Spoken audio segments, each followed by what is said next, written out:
Spring, 1944. Royal Aircraft Establishment, Farnborough. The kind of morning Britain had learned to expect by the 5th year of war.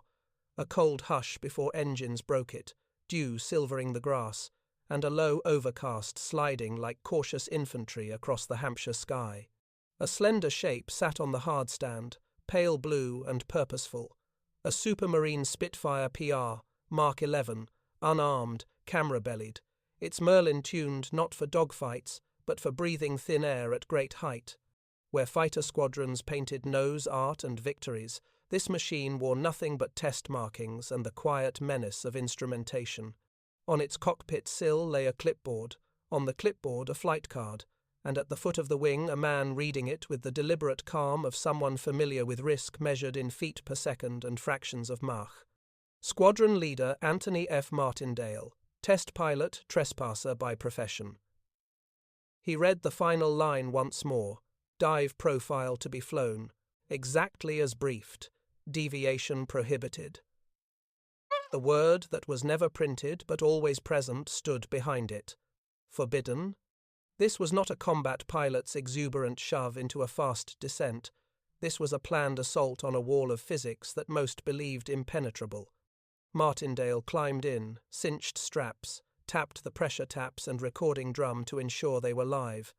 At RAE they did not chase legends, they chased numbers, the ones whispered across the Empire's fighter stations, that the Spitfire, in a dive, had brushed a Mach figure no piston aircraft should touch, that a throttle, a trim wheel, and gravity could carry a man into forbidden air, the transonic murk where lift betrayed, where elevators froze, and where sound became less a threshold and more a trap.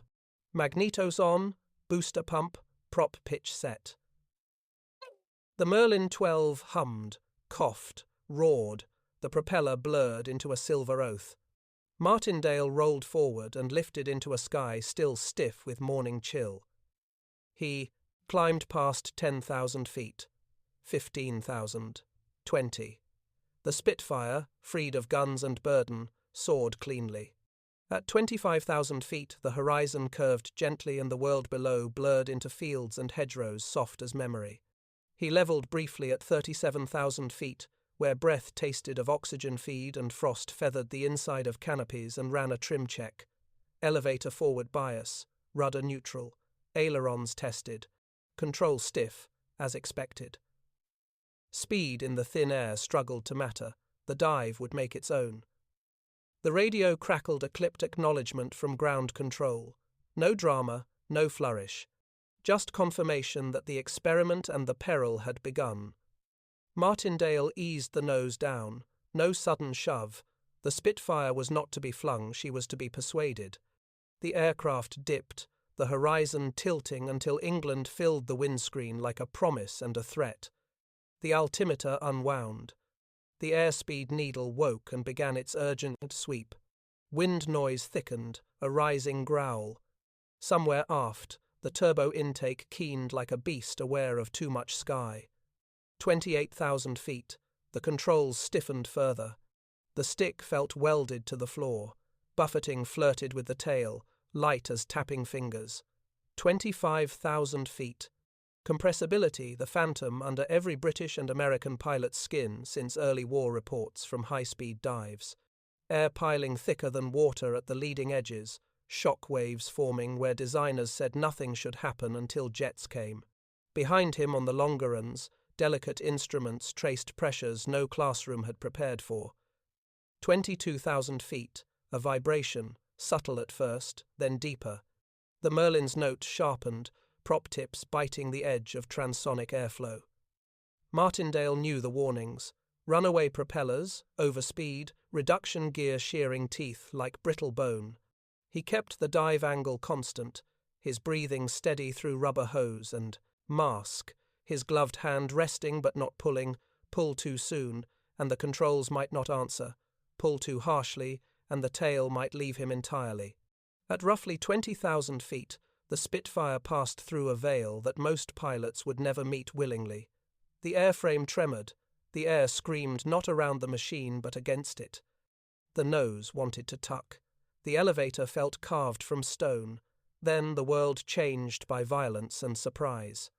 A shriek like metal dying, a savage wrench, the cockpit jolting as though struck by a giant hammer. The Merlin's roar cut to silence. The view ahead exploded with a sudden emptiness the propeller and reduction gear had torn away, flung into the slipstream like a discarded crown. The shock ceased as quickly as it began. The Spitfire leapt forward, suddenly clean, suddenly a glider. For a heartbeat, the aircraft hung between disaster and control. Martindale did not panic. Training and instinct fused. Nose still down, but easing. Gentle forward trim. Watch the airspeed bleed. Keep wings level. This was no fighter now. It was a long-winged sailplane falling toward air thick enough to grip again. 17,000 feet. 15. 12. Airspeed steadied. Control returned by slender degrees. Martindale trimmed, coaxed, breathed. The Spitfire responded with wounded dignity, shuddering but obedient. The silence inside the cockpit felt enormous, only wind, oxygen hiss, and the faint tick of instruments. At 8,000 feet he broke cloud. Farnborough lay ahead, neat as a draftsman's drawing. He made the circuit with the calm of a man parking a motor car rather than gliding in a half-crippled machine that had just clawed at the roof of physics. Touchdown was smooth enough to draw applause from the ground crew who had sprinted out at first sight of the crippled aircraft. The Spitfire rolled to rest, propellerless, engine hood gashed by shock, but intact. Martindale pushed back the canopy, unstrapped, and climbed down with the dazed stillness of one whose life has been returned with interest. Someone approached, breath steaming, asking, "Are you all right?" Martindale simply nodded, then held up the canister with the flight recorder film. The artifacts of the dive pressure traces, mark estimates, vibration spikes were more precious than any victory tally. The myth that piston aircraft could not flirt with the transonic had cracked. The sound barrier, spoken in ready rooms like a curse, had shown itself less a wall than a riddle of elevators, shock waves, and courage, guided by pencil and slide rule. The Spitfire PR Mark 11, born to photograph continents, had instead photographed the edge of the possible, and a man who refused drama had ridden it there, lost his propeller, and come home on silence and skill. In the hangar's stark light, mechanics ringed the wounded nose. Engineers leaned over the data drum. A warrant officer whispered, "We told every squadron never to try this." At Farnborough they did not say never, they said prove it. And on that spring morning in 1944, a quiet Englishman in a pale blue Spitfire had proved that even physics could be negotiated if one knew where to knock. The red line, once feared, was now mapped, and myths, like props in thin air, had a way of coming off clean when truth demanded it. Dawn the next day tasted of engine oil and tea gone cold. Farnborough did not celebrate. It interrogated. In a briefing room, smelling faintly of damp wool and chalk dust, Martindale sat among engineers, flight physiologists, and men who had learned to treat courage as merely another variable in an equation. A blackboard bore 3 words in precise script. Below, a line sketch of a Spitfire nose down, shock waves drawn like claws along its wings. Someone tapped the chalk, and dust drifted like snowfall. "Gentlemen," began Dr. Dennis Bancroft, aerodynamicist, spectacles glinting under fluorescent hum, "we now possess empirical evidence that the Spitfire can exceed what we believed to be its compressibility threshold." He nodded toward Martindale. "At considerable risk." No one applauded. In war, applause was wasted breath. Results were oxygen. They ran the film. The indicators danced in jagged bursts as the dive steepened. Pressure spikes like artillery barrages. A moment a signature where airflow no longer behaved like the fluid remembered from wind tunnel reports of 1938. The sound in the room was paper shuffling, pencils scratching, an occasional cough. On the small screen, physics flinched. "We approached Mach .8 to 6, Bancroft murmured. "Perhaps Mach .8 to 7. A susurration of disbelief, not outrage. Awe held on a short leash. A test pilot from another program, calm face, fighter ace gauntness leaned forward. If that's true, gentlemen, then we've just shaken hands with the jet age before jets get the den. Chance. Bancroft nodded slowly, only because the airframe is exceptionally clean, and only because he gestured toward Martindale. Someone was absurd enough to ride the thing through. Martindale said nothing. Heroes in ready rooms spoke loudly. Test pilots spoke only when data demanded. The meeting dispersed like smoke. Engineers hurried to convert shock into calculus. Officers hurried to turn calculus into operational notes the front might never read. Outside, a Merlin coughed to life, and the morning resumed being war. Later, Martindale walked alone along the dispersal field. Mechanics were already repairing the prop-torn Spitfire. Panels off, engine cowling open like a surgeon's patient, tail propped, wing fillets gleaming with hand-rubbed polish. The machine looked oddly embarrassed, as though caught undressed after its extraordinary dive. A young airman approached, cap askew, nerves visible in the way he carried a tool tray. "Sir? Is it true you were past the red line? Past the," he lowered his voice, "sound limit?" Martindale shook his head gently. "Not past. Up to it. Kissed the gate, did not step through." The boy swallowed. What did it feel like? Martindale considered. The real answer was a quiet terror, not because the aircraft misbehaved, but because it obeyed physics too faithfully. The controls had not failed him. They had simply deferred. The air had grown dense with rules older than flight itself. It felt, he said at last, as though the sky wished to keep its secrets. The boy nodded, unsure but reverent, and scurried back to work. Martindale continued along the perimeter. Beyond the hangars, the trees whispered under a faint wind, and somewhere a teleprinter clicked out another sortie schedule. Young men would fly today, in Normandy, in Italy, over Burma, over the Channel approaches. They would battle flak and fighters, not Mach numbers. Their danger was visible, immediate, terminal in a heartbeat. His was subtler, not bullets, but equations sharpened to a killing edge. Yet in some way it was all the same war. If the Spitfire could dive faster without braking, it could intercept faster. Strike harder, chase reconnaissance machines, survive where others shattered. Knowledge bought at Farnborough bled quietly into combat, like penicillin into veins. That afternoon, a senior staff officer summoned him.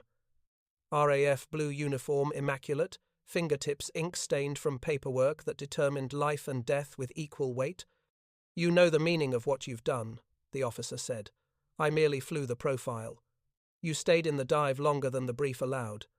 A fractional second." The officer's eyebrow rose. Fractions matter when the edge is razor-thin. Martindale did not flinch. "Sir, we are at a moment when air combat does not respect timidity. The Germans have jets now. Compressibility is no longer theory, it is battlefield."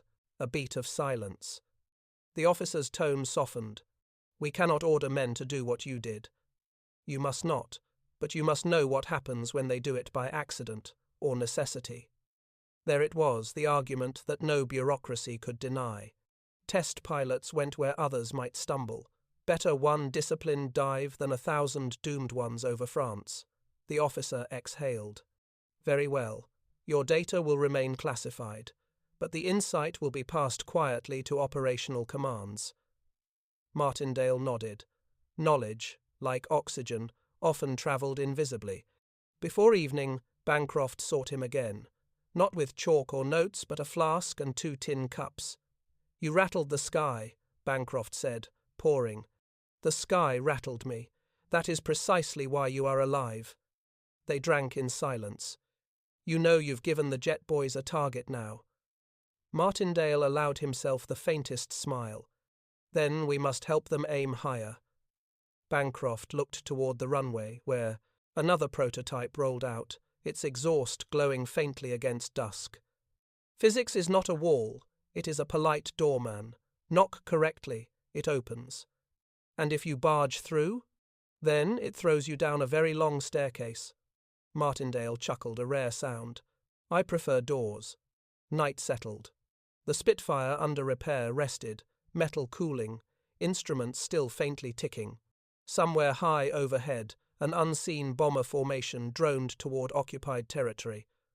The war continued, indifferent to individual heroism, hungry for any advantage. And in a quiet office, a strip of recording film lay pinned flat, the heartbeat trace of a machine hurled at the edge of sound and returned by a man who believed boundaries existed only to be understood, not feared. The forbidden dive was no longer rumor. It was fact, proven, measured, paid for in risk, rewarded in truth. Tomorrow would bring new experiments, new dives, new edges. Tonight there was silence, the kind that comes, just before sound learns a new shape. Clouds spilled across Farnborough like torn parchment the following morning. A wet chill clung to every rivet, every hangar door, every breath. Britain had won no battles in the night, no towns liberated, no airfields seized, yet within these fences something more delicate than land had been taken, certainty over where flight could go next. A Spitfire stood on the apron again. Not the wounded PR Mark 11, she now sat on trestles, engineless, her spinner absent like a knight's helmet laid aside, but another bird, polished to a sheen that revealed fingerprints and secrets alike. Wing Commander W.B. Willie Ritchie, dignified, moustache clipped to regulation and pride, examined it like a surgeon assessing a patient before a risky operation. He was not a reckless man. Reckless men seldom survived long as test pilots, but he bore an Englishman's particular brand of stubborn courage. War had a habit of demanding gentlemen behave like wolves. Farnborough demanded wolves learn mathematics. Bancroft approached with his clipboard. "We need a second data set," he said. "Not dramatic, not pleading, just truth. We cannot build doctrine on one dive." Ritchie finished fastening his gloves. "Then let us give the laws of physics another opportunity to object." He glanced at Martindale, who stood quietly beneath the wing. No handshake, no cinematic sermon. Just a nod, the simple recognition shared by men who had tasted the same thin air, felt the same cold hand of gravity gripping their spines. "Remember," Martindale murmured, "it's not the speed that kills you. It's the surprise." Ritchie's eyes twinkled with humour, or nerves, or both. "Quite. Let us endeavour to keep both under control," the Merlin fired, exhaust plumes spitting like a dragon clearing its throat. The propeller carved the damp morning into obedience, and Ritchie taxied out, tail lifting briefly before settling as, if to say, "And now we begin again." The tower called the wind. Ritchie rolled, accelerated, and climbed through layered grey. At 20,000 feet he broke into clear, cold sapphire. The world below lay hidden under a quilt of cloud. Here one forgot tanks and trenches and telegrams ending mothers' hopes. Up here, the war wore a different face, abstract, silent, sharp-edged. Ritchie levelled, trimmed, checked oxygen, felt the stick like a pulse in his hand. This was no combat sortie. There was no enemy gunner waiting, no flak tower tracking him. Yet the danger here felt more personal physics did not miss. He tipped the nose. Gentle. Respectful. Not a plunge, but an invitation to gravity to test her strength. Altitude unwound. Wind scream thickened. The aircraft gathered speed like an arrow finding its proper arc, 28,000 feet. The familiar tremor, not fear, but its cousin, anticipation. 24,000. Controls grew heavy, the stick stiff as wrought. Iron. 21,000. The edges of flight began to blur. The Spitfire wanted to tuck. Her nose dipped greedily into speed that flesh and bone distrusted. Ritchie eased in trim, coaxing her like a racehorse on the verge of bolting. Then, the pulse. A vibration not of airframe but atmosphere, a warning in the bones. The same thin veil Martindale had crossed now brushed Ritchie's fingertips, the invisible whisper. Far enough, or too far. He felt the elevator hesitate. Not fail, hesitate, and that was enough. He eased. Lift returned. The Spitfire obeyed not command but persuasion. She rose from the dive clean and sure. No propellers tore away, no bolts screamed in protest. She lived, and so did he. Ritchie exhaled, slow and deliberate. He leveled at 12,000 feet, checked gauges, and keyed the radio. Farnborough, I have opinions on gravity today. Static crackled before a calm voice replied, Bring them home with the airframe intact, sir. On the ground, the engineers swarmed the aircraft before the engine even stopped ticking. Instruments were removed, note logs taken, air pressure tubes delicately detached as though they held scripture. Bancroft hovered like a father, awaiting word of a newborn child. When the first readouts appeared, pencils froze mid-stroke. Speed confirmed, not legend, not boast, fact. Almost the same boundary, almost the same kiss against the invisible door. They had been to the threshold twice now, once in drama, once in discipline. The barrier had not broken, but it had bent enough to show its true shape. Martindale watched Ritchie climb down.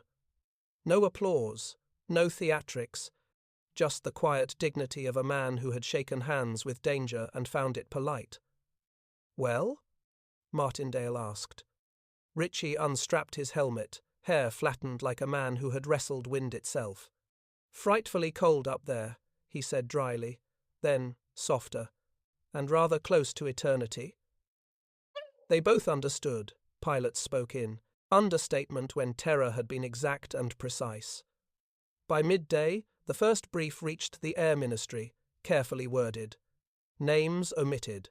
Certain high-speed dive tests confirm control recovery possible at velocity heretofore deemed catastrophic. Engineers debated elevator balance, tailplane stiffness, mass distribution. Some argued for new control surfaces. Others whispered of jets waiting in hangars like steel secrets. Yet beneath the technical talk ran a deeper current pride tempered by fear. The Spitfire had done what the textbooks doubted. But flirtation with physics came at a toll, and there was no guarantee next time would end as gracefully. In a side office, Bancroft stared at the graph, tracing the dive. A neat spike where compressibility took the reins, a gentle curve where Ritchie wrestled them back. He tapped the paper lightly. We are not meant to be here, he murmured. Yet here we are. Martindale, leaning at the doorway, replied, War has a habit of suggesting mankind hurry its education. Bancroft smiled wearily. And physics grades without mercy. Evening found the field quiet again. Mechanics swept the floor. Tools clinked in trays. Somewhere, a radio tuned to the BBC whispered muted hope and casualty lists in the same calm tone. Martindale and Ritchie shared one last look at the Spitfire. Her skin still shimmered faintly in the hangar light, as though speed clung to her like heat. She did not break, Ritchie said. She was not meant to, Martindale answered. Neither were we. Outside, twilight gathered. Tomorrow they would dive again. Not out of thrill nor ego, but obligation to pilots fighting across continents, to engineers sketching wings no one had flown yet, to a future where sound would no longer be a wall but a doorway. The sky had shown its teeth, and Farnborough intended to learn how to tame them. The next morning rose with the pale, watchful light that always preceded revelation or disaster at Farnborough. Mist clung low over the airfield, curling around undercarriages like curious cats. The Merlin engines across the dispersal line remained silent, as if the machines themselves were thinking. Inside a drafty briefing hut, officers gathered around a table strewn with papers, slide rules, tea mugs, and unspoken tension. The smell of chalk dust mingled with damp wool. This was not a room for speeches. This was a room where limits of flight were redrawn in pencil, then blood. A chart pinned to the wall displayed a curve that bent like a bow under strain. Speed versus control authority. Past a certain point, the line dipped treacherously, illustrating elevator lock, shock formation, loss of authority. A junior aerodynamicist, face pale but eyes bright with the zeal of newly discovered truth, spoke. The dive data suggests aerodynamic blackout, not structural collapse. Shock water separation along the wing route, elevator hinge moment spike. He stumbled slightly over the technical language, as though it were heavier than expected. Bancroft stepped in with an older man's steadiness.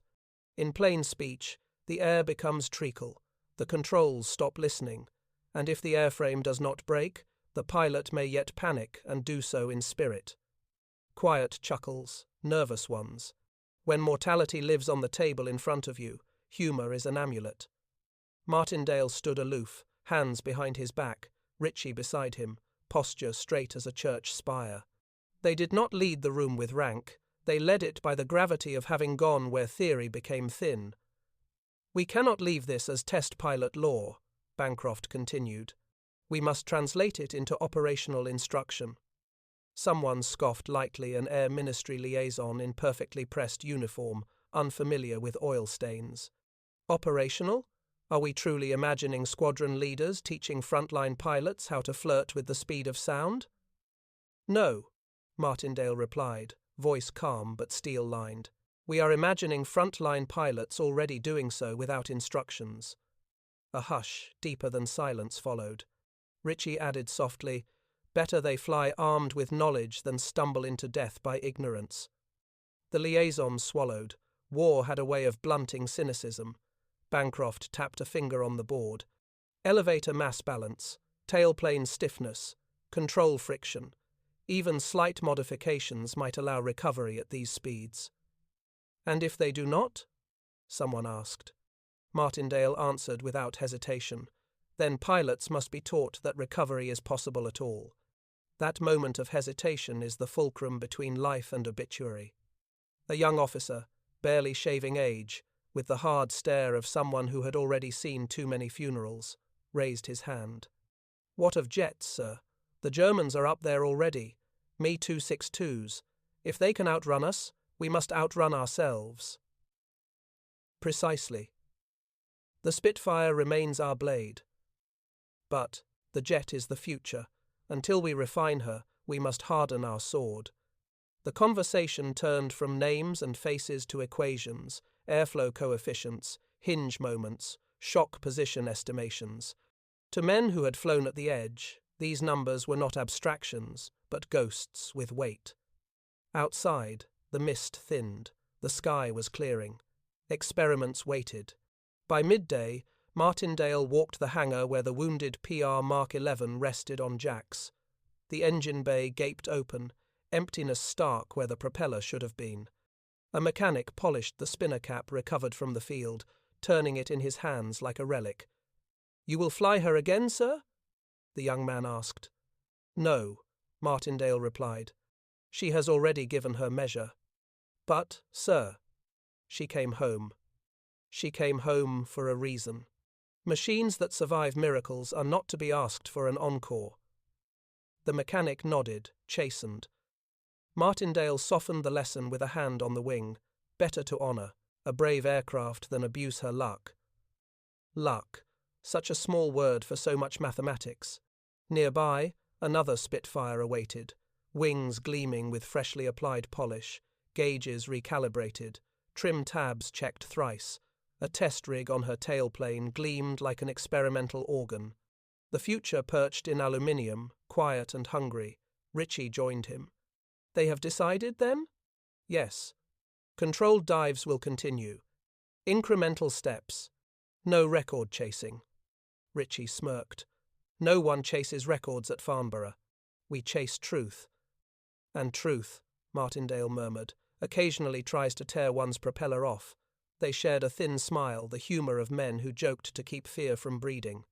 That evening, in the officers' mess, someone produced a gramophone. Strings played faint through static, tea steamed, cigarettes glowed like small defiant stars. A young pilot, fresh from training, stared at Martindale. "Sir, may I ask something improper?" Martindale set down his cup. "Improper questions are often the right ones. Why do you do it, sir?" The room fell silent. Even the gramophone seemed to wait. Martindale thought carefully. "When the world asks young men to die, someone must first discover how they may live." The pilot swallowed, nodded slowly, and looked down at his hands, hands that would soon hold a control column over Normandy, or Holland, or the North Sea. Bancroft raised his glass slightly. "To those who learn the boundaries," he said, And to those who must fly beyond them, Ritchie added quietly, and to those who never learned them at all, and paid for our instruction. They drank, not loudly, not triumphantly, but with the steady, solemn acceptance of duty. Beyond the window, the airfield slept under a pale moon. Engines cooled, wings rested. Instruments waited to speak again in the language of physics and courage. Tomorrow, another pilot would climb into another pale blue Spitfire. Tomorrow, the sky would test their faith once more. And somewhere beyond the edge of sound, a door remained unopened, unseen, but no longer unimaginable. The morning brief was shorter now, not because there was less danger, but because they had stopped pretending it was new. Danger had become a tool, not a spectre. It waited at altitude like a hard-eyed examiner with a stopwatch and no patience for excuses. Another Spitfire, this one a modified Mark 9 test airframe with reinforced tailplane, sat warming on the line, exhaust pulses thudding rhythmically against the hangar walls. She looked ordinary. War had taught men to distrust ordinary things. Bombs looked like tubes. Radar looked like furniture. Bureaucrats looked like shepherds, yet sometimes held the lives of airmen in pen tips. This Spitfire looked like any other, which made her the most dangerous of all. Today's pilot was Flight Lieutenant Eddy Cross.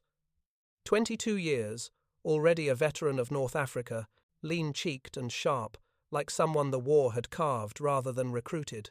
He had seen Spitfires fall apart mid-roll when structural load surpassed mercy. He had lost friends, not in flames, but in silence, a subtle buffet, a stick that froze, a wing that snapped because air itself turned to steel. Yet when they asked for volunteers, Cross had stepped forward without flourish. "I would rather meet death at the top of a dive," he had said, "than at the bottom of a briefing note." No one laughed, but someone had quietly clapped his shoulder. Now he stood by the wing while Bancroft reviewed last-minute notes. "You will not chase speed," Bancroft stressed. "You will chase behavior. If the controls whisper even slightly, I shall not wait for them to shout," Cross finished, crisp but respectful. Martindale approached last, expression unreadable. "Remember, it is not you the sky wants, it is the aircraft." Cross smiled. "Then I shall be selfish and refuse," to give her. He climbed in, canopy down, oxygen test, record drum primed, trim neutral, throttle eased. The Merlin answered with smooth threat. He rolled. Cloud at 15,000 feet, bright holes punched through like lantern slits. Cross climbed above them, the altimeter winding until the Earth shrank into comfortable insignificance. At 36,000 feet the world turned quiet, brittle, magnificent. He levelled, a small adjustment on trim, a breath. The dive began. Gravity was patient, at first a gentleman caller, not yet demanding. Airspeed grew politely. The Spitfire's wings sliced the thin sky without tremor. 28,000 feet. The air thickened into tone. Metal began to hum. 24,000, stick stiffening, elevator lag, control column breathing like a reluctant animal. Cross kept his touch measured, never fight the air, negotiate. Then another sensation, subtle at first, easily mistaken for imagination. A vibration that crawled up the seat, not sharp, something deeper. A warning from the skeleton of the aircraft itself. He adjusted trim 1 degree, almost imperceptible, but the Spitfire's nose steadied, the hum eased. Yes, Cross thought. I hear you. 21,000. And then, without drama, the sky changed its face. A sudden, heavy resistance, as though the air had clenched. Shock pockets forming. The stick might as well have been concrete, the horizon blurred. Sound bled into a single, continuous snarl. Cross didn't jerk, didn't freeze. He remembered every word spoken in those chalk dust rooms. He eased, not pulled, and the Spitfire responded with glacial reluctance. The nose rose a fraction, a second fraction. Airspeed bled painfully slow, as though the dive wished to continue of its own will, and then a violent thump. Not like Martindale's catastrophe, no component tore loose, but a shock bow kicked along the wing route, hammering the aircraft sideways. The Spitfire rolled left, then right, uncommanded. Cross rode it, hands light, breathing measured, not fighting, listening. The airflow relented by degrees, only a man who had danced with fear could sense. The stick thawed. The world steadied. He levelled at 12,000 feet, heartbeat steady because he had trained his heart to obey him, not the other way around. A clipped radio call. Farnborough, test complete. Aircraft serviceable. Pilot slightly older. Laughter crackled faintly over the radio, the kind men used to keep the abyss civil. On landing, the ground crew approached silently, as though applause might spook luck away. Cross stepped down with the posture of someone who had not beaten physics, only persuaded it to postpone judgment. Bancroft ran the numbers. His pencil flew. Martindale leaned over his shoulder, expression softening only rarely, and now was one of those moments. Same barrier, Bancroft whispered. But clearer, this time. A map instead of a rumour. Cross drank. Water, not whiskey, and listened. He had faced what pilots dreaded, yet seldom admitted the point where instinct could not save you, only training and clarity. Ritchie clapped him lightly on the back. Well flown. How did she feel? Cross answered without dramatics. Like flying into history, and finding it not entirely cooperative. They smiled thinly, the only smiles allowed when death had not yet noticed its failure. In the officers' mess that night, they spoke softly.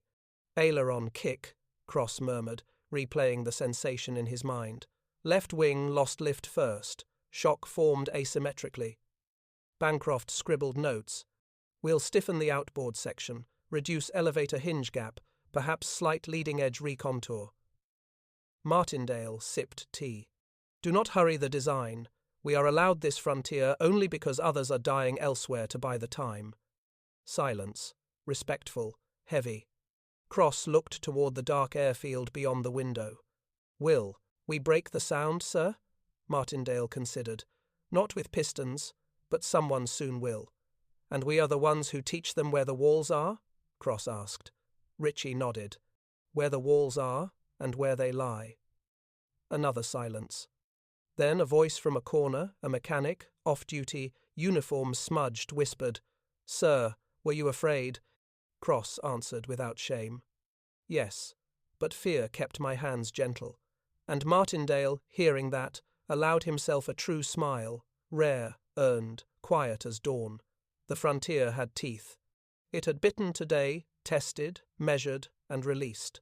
Tomorrow it might choose otherwise, and still they would fly.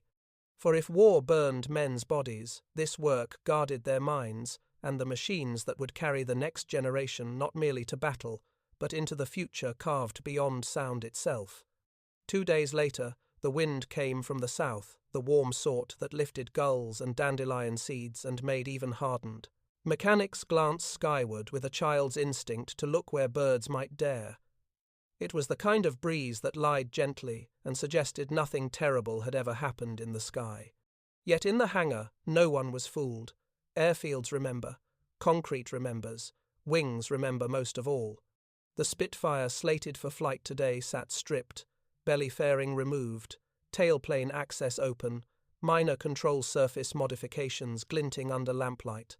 A series of weights hung along the elevator's interior balance arm, calculated, measured, aligned with slide rule precision. This machine was no longer simply an aircraft. It was an argument against old belief. Squadron Leader Martindale stood by the tail, tapping gently with a knuckle, not superstition, but habit. The sound told him whether metal was stressed, whether mechanics had tightened bolts with the same reverence a surgeon reserves for stitching a heart. Bancroft crouched nearby with a torque wrench. The Air Ministry has taken interest, he murmured, tone calm but eyes sharp. They would be negligent not to, Martindale replied. They sent observers. Martindale's jaw tightened. Observers rarely helped. They recorded, they judged, and they left safely on trains while pilots tested mortality with 1 inch of stick travel. Across the hangar, Two officers in immaculate uniforms whispered notes to each other, one blowing the steam from his tea, delicate fingers far too clean for workshop work. Ritchie joined Martindale, voice just loud enough to reach Bancroft. "If Politicians' Inc. ever gains lift, we shall all be redundant." Bancroft smirked. "Ink rarely flies straight." "And yet," Martindale muttered, "it kills with remarkable efficiency." Before argument could cast its shadow, the pilot for the day strode in Flight Lieutenant Margaret Winfield, one of the aeroplane and armament experimental establishment's few women pilots cleared for high-speed trials. Her presence altered the air not because she demanded it, but because she carried the quiet certainty of someone who had never been allowed to fail loudly. She was small, composed, jacket zipped, gloves tucked under her arm, hair tied in a regulation bun that looked as aerodynamic as the aircraft she would fly. Cross nodded her way. "Brave of you to volunteer." She looked at him evenly. "I did not volunteer. I was scheduled. Bravery implies choice." Ritchie hid a smile behind his moustache. Martindale simply studied her with clinical regard and respect. "You know the profile," he said. "I do." "No heroics. I do not care for theatrics, sir. They waste fuel." She checked her parachute, helmet, oxygen rig. Her motions were precise, practiced, not dramatic, efficiency masquerading as serenity. Somewhere, an observer scribbled, "Female pilot, steady demeanor. They would never understand. Takeoff was routine, climb was steady."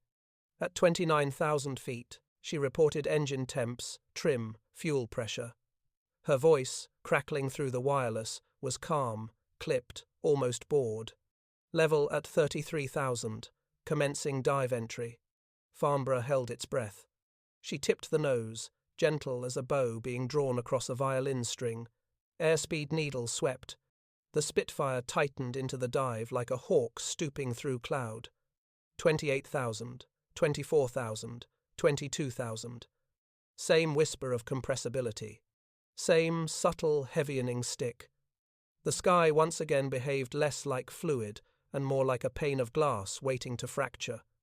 Then, a soft click. Winfield's voice. "Adjusting trim 5 notches forward. Stand by."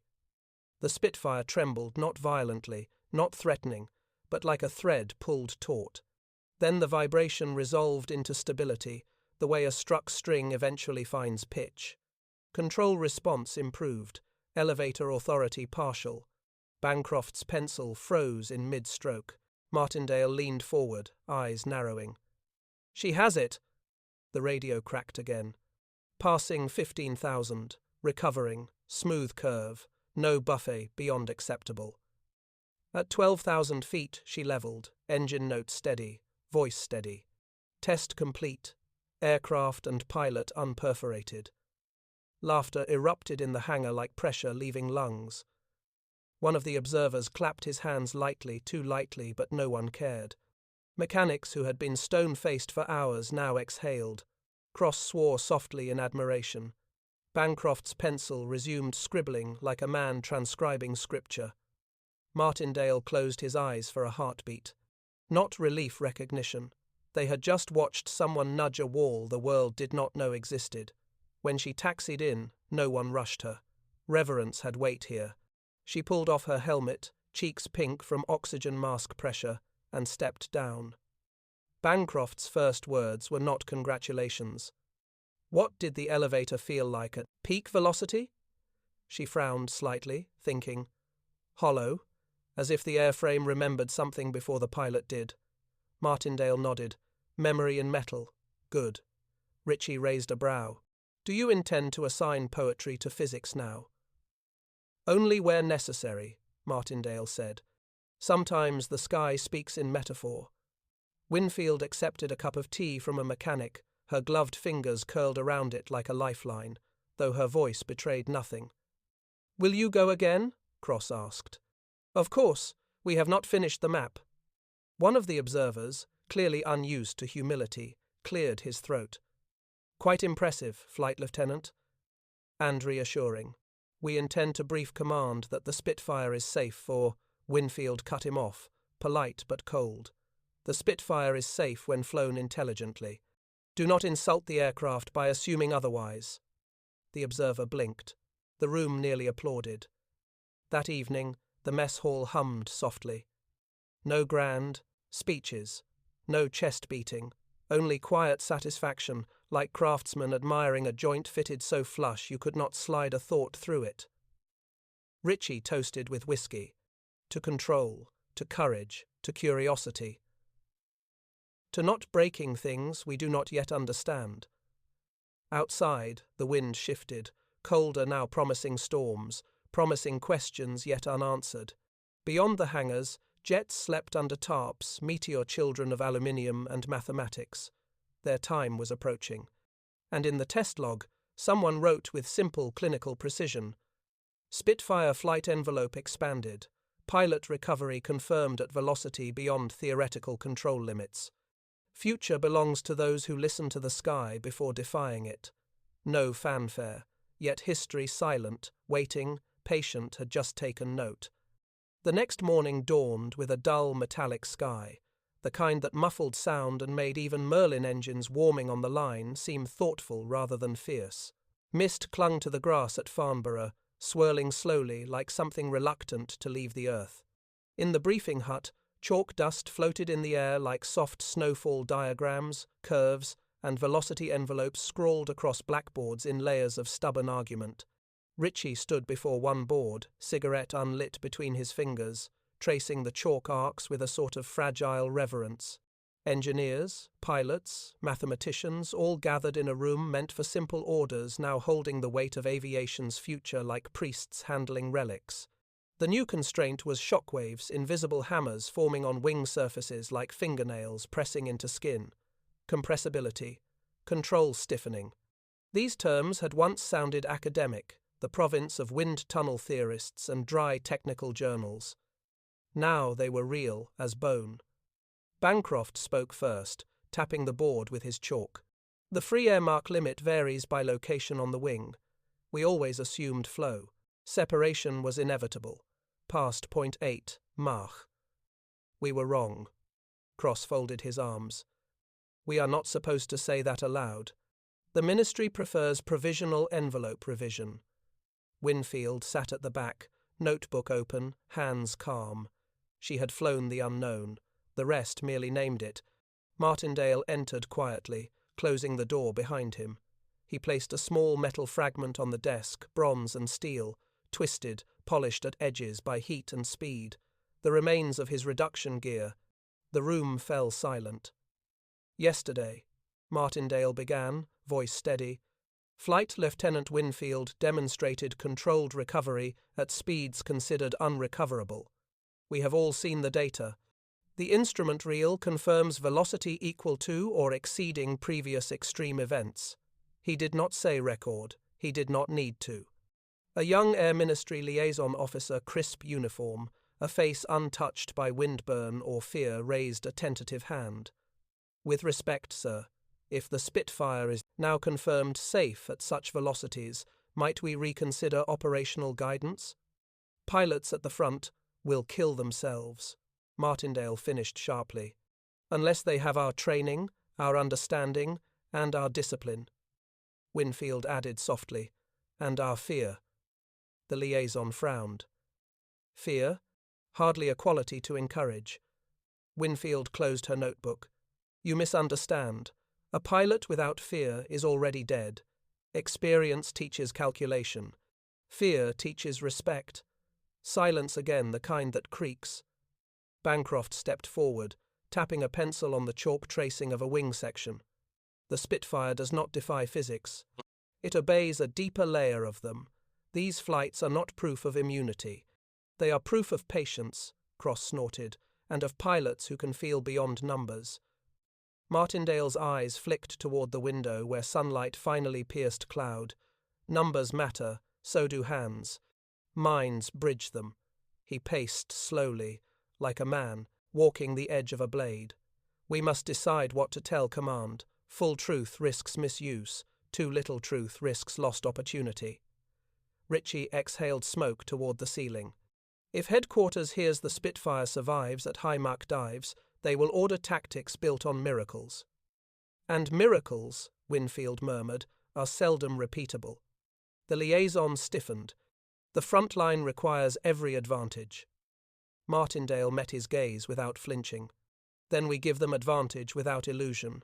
We will recommend procedural modifications, incremental. We do not hand the sky to gamblers. By midday, wind shifted again. Clear skies. The test Spitfire, now as familiar as a companion animal, sat ready for another flight.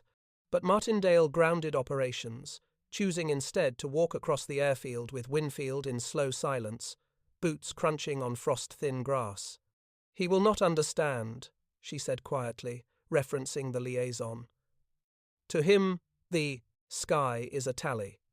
"War reduces perspective," Martindale replied. "Understandable, dangerous." They paused by the runway. A lone bird, a kestrel, hovered in the air, breast catching sunlight, perfectly still against the wind. "Do you ever envy them?" she asked. "Instinct instead of mathematics?" He watched the bird tilt a feather, adjust, remain suspended by knowledge written in bone. "No," he answered. "We build our wings, we earn our instincts." She nodded, thoughtful. Behind them, the hangar doors slid open. Mechanics rolled out the lightning test bed. A captured enemy propeller, curious Americans had sent over, was bolted to a British dynamometer. Across the lane, a prototype Meteor rested under canvas, its tail fins like the edges of a blade cutting into tomorrow. There, in one airfield, stood the past, the present, and the future, arranged like chapters written in aluminium. That evening, the senior staff convened again, this time with hush reserved not for fear, but for revelation. Cross poured whiskey, to controlled descents into hell. Ritchie corrected him, to turning myth into procedure. Bancroft lifted his glass slower. To those who fly past the line, so others need not. Winfield simply touched her teacup to their glasses. To the privilege of curiosity, and to coming home. Martindale last. To remembering the simplest law of flight, the air never lies, we only fail to listen. They drank. Outside, night settled over Farnborough like a velvet shroud. A spent shell casing souvenir of another test. Another day lay forgotten near the threshold. Someone kicked it gently aside on their way out, unaware they'd brushed history's breadcrumb. Above, unseen in the dark, a jet engine whine sang faintly from a hangar across the field. The sound of tomorrow. But for now, for one more night, the Merlin had the last word. That soft, warm tick-tick-tick of cooling metal. An aircraft, at rest yet still alive, like a lion that sleeps with one eye open. History would later say the Spitfire conquered the sky by beauty alone, that it was art born for combat, that it soared because it was meant to. But here, in hush and chalk dust and the smell of hot glycol, they knew the truth. It flew fast because men and women dared to ask why it should not, and because someone was brave enough to touch the edge of impossible, then glide home on silence to tell the rest how to follow. And tomorrow they would push again. Not to break wings, but to teach them new memories. The first post-Martindale test after the pause did not belong to a Spitfire at all. It belonged to the machine waiting under canvas in the far hangar, the Meteor prototype, its jet intakes like cautious lungs, its future sealed in kerosene and equations. But that morning, the Merlin still woke first. Mechanics pulled chocks from PR Spitfires and reconnaissance mosquitoes, their engines coughing awake with a sound like steel clearing its throat. Farnborough breathed aviation. Inside the operations hut, the chalkboards had been wiped clean. In their place, one equation, written in neat, deliberate script by Aristotle Bancroft. Velocity is not equal to freedom. Velocity equals responsibility. Cross had underlined the word responsibility twice, perhaps to remind headquarters when they arrived to review results. 2 officers from London were due ministry men with polished boots and clipboards, the kind who spoke in bullet points and strategic imperatives rather than Mach numbers and wing loading. One of them, rumour said, had never flown anything faster than a railway carriage. The irony was not lost on pilots who risked red-line flight for breakfast.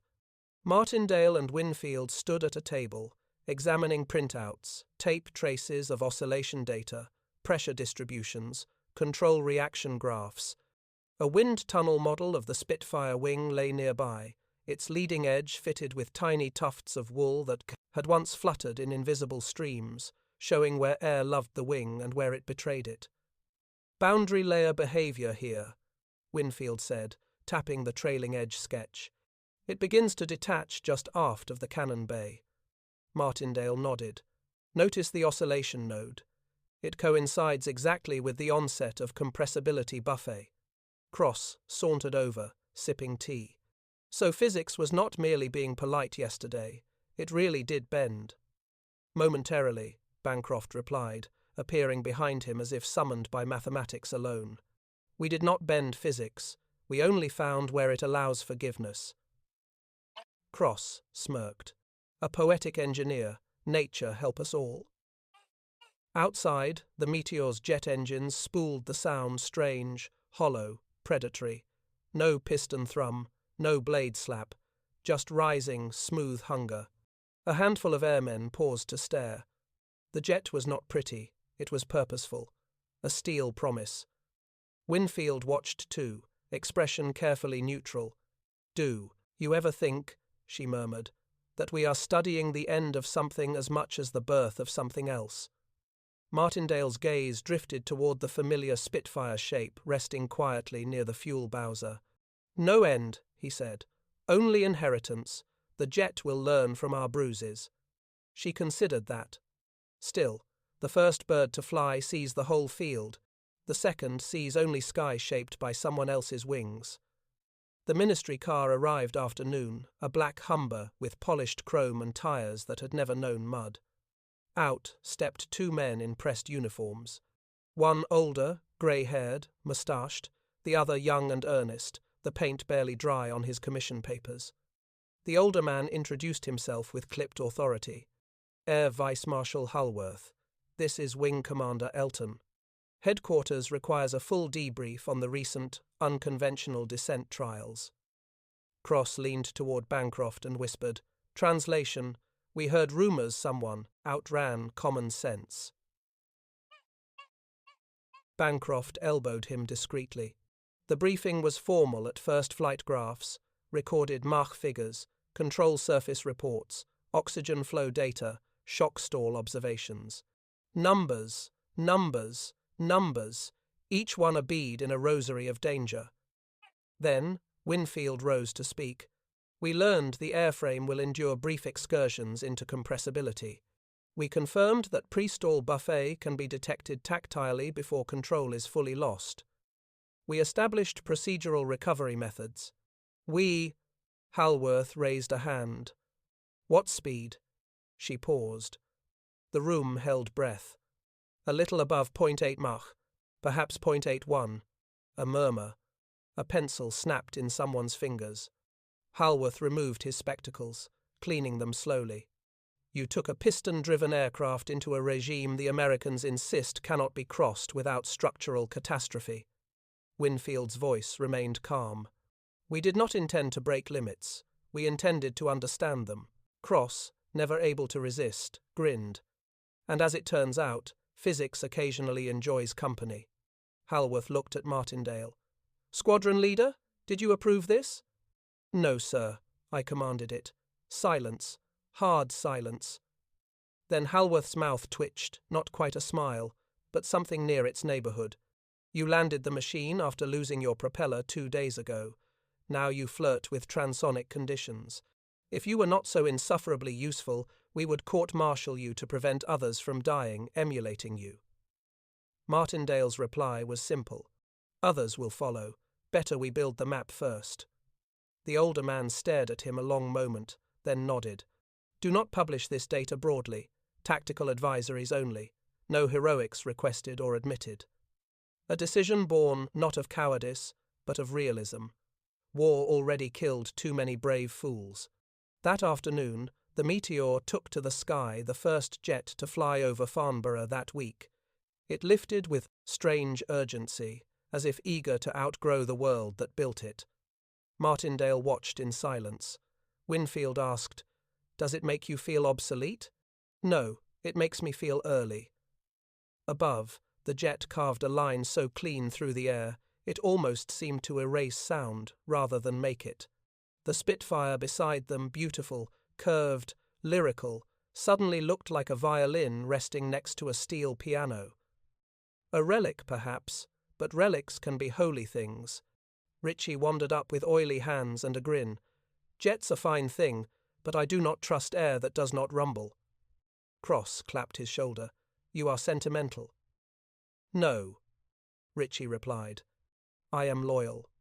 They all were, in their own way, loyal to wings, to airflow, to the fragile bargain between lift and gravity that civilization had only recently begun to negotiate.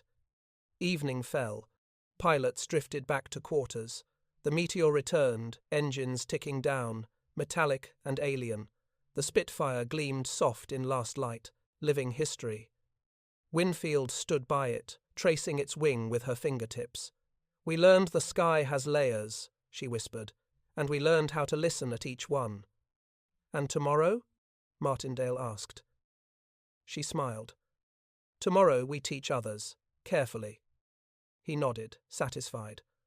Far above them, the first stars appeared points of light, silent as equations. The world would soon chase speeds close to their glimmer. But tonight, one lesson mattered most. The sky did not yield to arrogance. It yielded to curiosity, to fear properly used, to minds that believed flight was a question worth answering again and again. Physics had not been beaten. It had been respected into revealing a secret. And somewhere in the gathering dusk, the horizon waited, patient and wide, ready for the next brave soul willing to touch its edge and return to tell the tale. The sky had changed shape, and they had changed with it.